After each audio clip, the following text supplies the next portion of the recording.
Yang kita butuhkan dalam pembuktian adalah dua nilainya.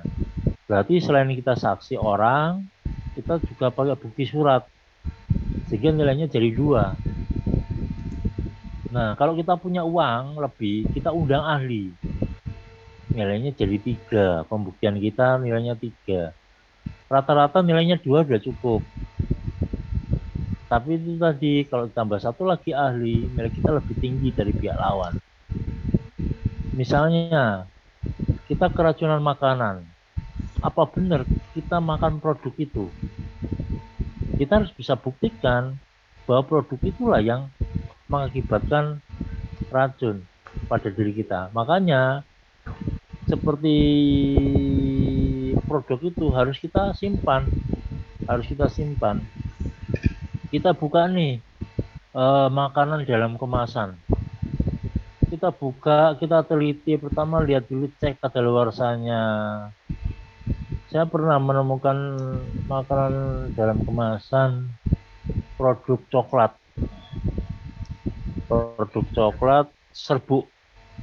Ternyata karena kita belinya satu renceng itu sekitar 12 isinya ya. Ternyata di salah satunya keras. Kita iseng-iseng komplain, kita ajukan komplain sama pelaku usaha. Ditanggapi dengan baik. Kita foto, kita tunjukkan kenapa kerasnya, di mana kita beli. Kita beli waktu itu, saya beli di pasar tradisional. Kita komplain sama pelaku usaha yang tercetak di kemasan. Akhirnya ditanggapin dengan baik. Kemudian itu produk. Ada lagi jasa, produk dan jasa. Saya pernah makan di salah satu, ya ini uniknya kita sebagai agen konsumen ini kan, apa-apa kalau nggak suka kita bisa perkarakan. Salah satu gerai fast food, makanan cepat saji. Saya pesan produk paket, biasanya saya uji di paket hemat yang paling murah, ada nggak? Saya tanya dulu kan, Mbak, Mas, makanan ini masih dijual nggak? Oh masih. Oh iya, saya pesan kalau gitu satu. Dijawab, oh produknya habis Pak. Kok habis? Baru jam setengah 11 kok habis?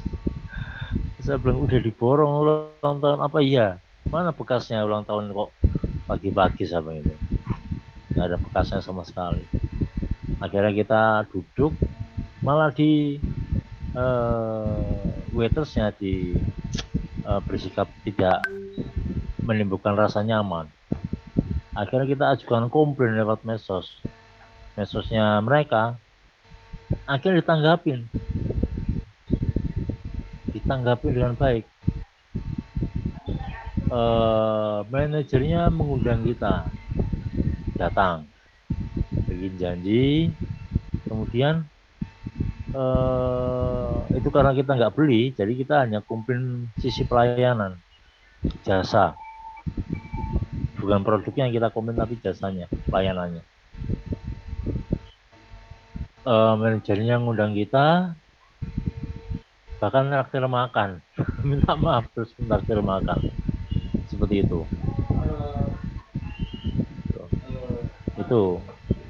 Itu yang bisa kita lakukan langsung. Komplain kita diterima, dan rata-rata komplain kita diterima oleh beberapa pelaku usaha, asal kita sampaikan dengan baik, lugas, buktinya ada, pasti diterima. Tapi kita nggak usah perlu berdebat dengan pelaku usaha. Kita nggak usah berdebat dengan pelaku usaha.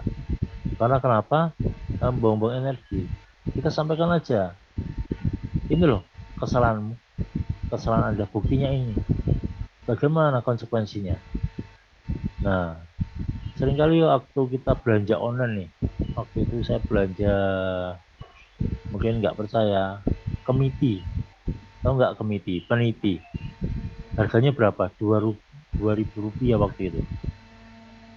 saya iseng-iseng belanja online Rp2.000.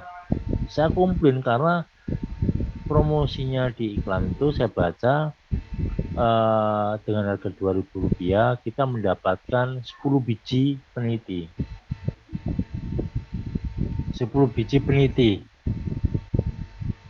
Berarti satu peniti harganya berapa? Rp200.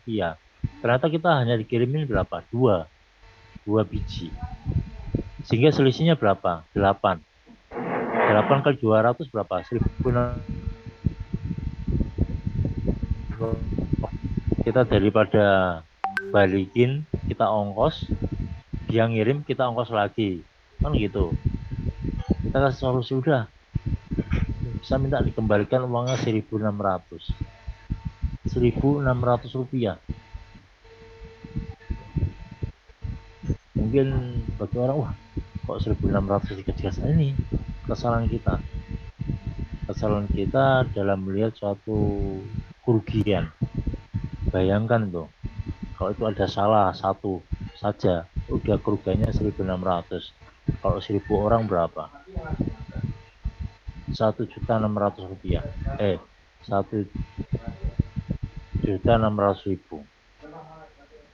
Itu dihitung seperti itu. Kalau di Amerika, di negara maju, kehitungannya menghitung kerugiannya di situ, bukan di pribadi, tapi keseluruhan selama berbulan-bulan. Misalnya kita memakai jasa bengkel untuk membagi, ternyata dia bermain curang bengkel itu, otomatis dianggap jika servis bengkel itu 200.000 per konsumen, jika bengkel itu didatangi oleh 10 konsumen tiap hari, kerugiannya berapa? 2 juta. Kalau sebulan berapa? 60 juta. Kalau setahun 720 juta. Nah, itu perhitungan yang dimiliki oleh lembaga perlindungan konsumen di Amerika. Dan pemerintah menuntut hal itu bisa. Oke, mungkin itu saja rekan-rekan presentasi yang bisa saya sampaikan. Silakan jika ada pertanyaan.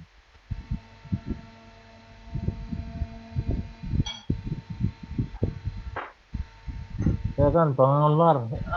Mungkin ada pertanyaan nih.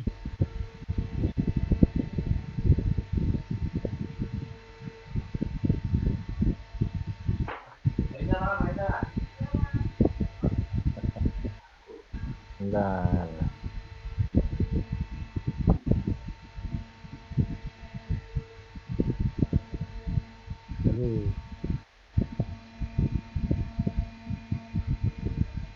Silakan yang bisa ditarik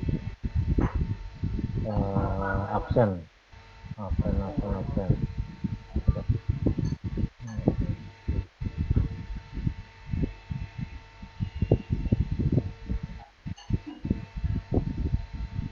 Oh, ini dia.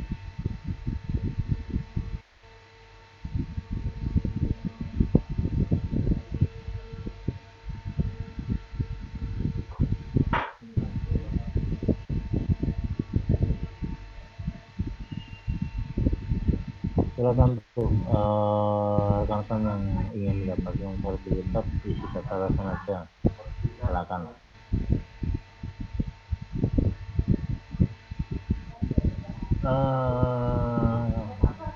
Satu hari ini saya juga bikin dua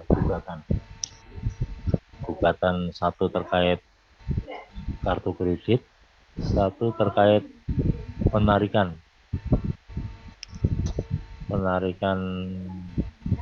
kendaraan bermotor. Dari pagi sidang penarikan kendaraan bermotor, siangnya buat gugatan. Itu. Jadi ternyata ada hal yang memang sengaja pelaku usaha itu simpangin dan membuat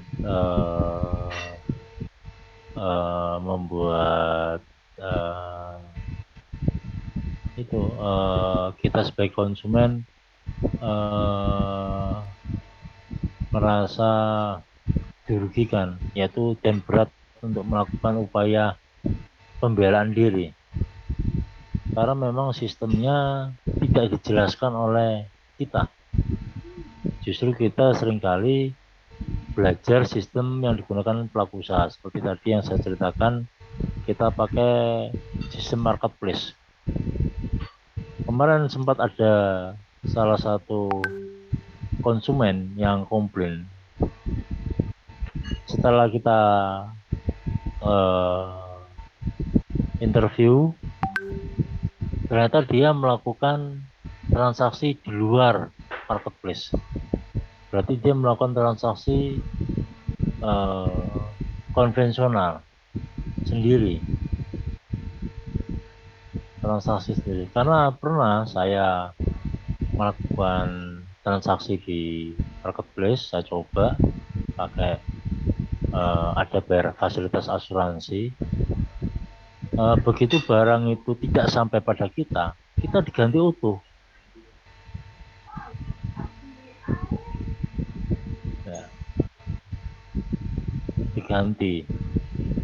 Cuma sayangnya duit kita dikembalikan karena kesalahan pihak pengiriman. Nah, kemarin kita sudah bahas posisi kurir itu di mata hukum marketplace seperti apa. Ternyata itu juga terpisah, perjanjian terpisah.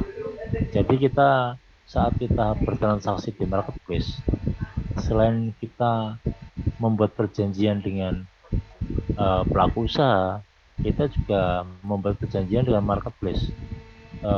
Misalnya kita mau beli kursi di toko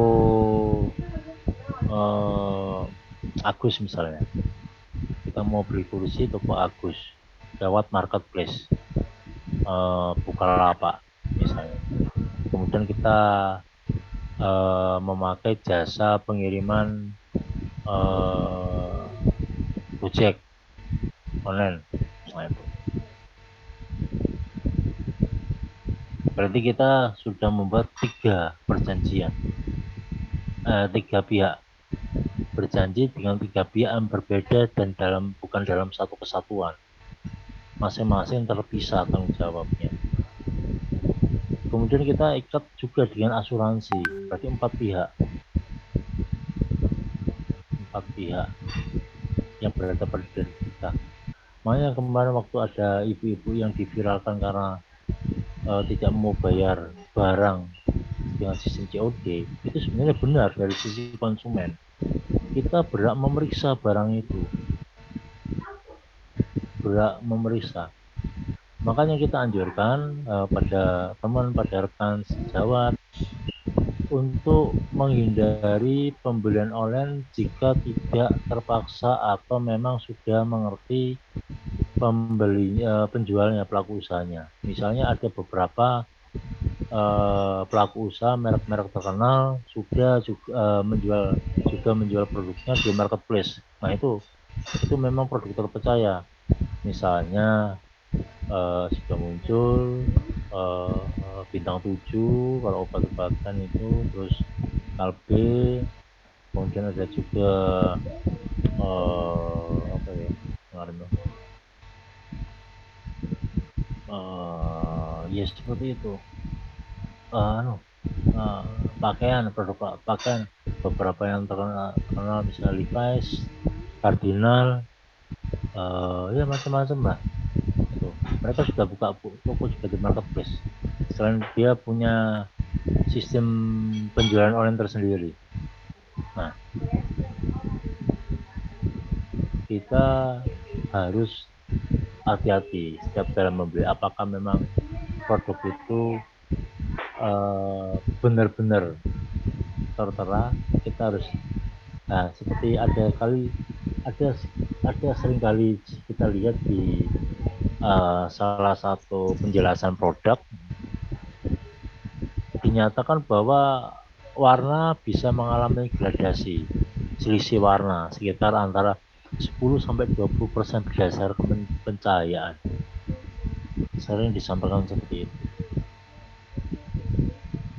Makanya seringkali penjual yang baik selalu memvideokan dan ada perbandingan warna dibandingkan warnanya. Memang tidak sedikit ada yang pelaku usaha yang buruk, ada itu beberapa yang diviralkan mengirim barang kosong kepada pembeli. Juga ada pembeli yang konsumen yang buruk, tidak menutup kemungkinan ada konsumen yang buruk juga yang tidak mau bayar atau mengcancel secara sepihak. Ini yang harus kita perlu kita ketahui bersama, dan kita harus bisa sosialisasi kepada rekan-rekan yang lain. Itu saja mungkin rekan-rekan. Jika tidak ada pertanyaan, kita akhiri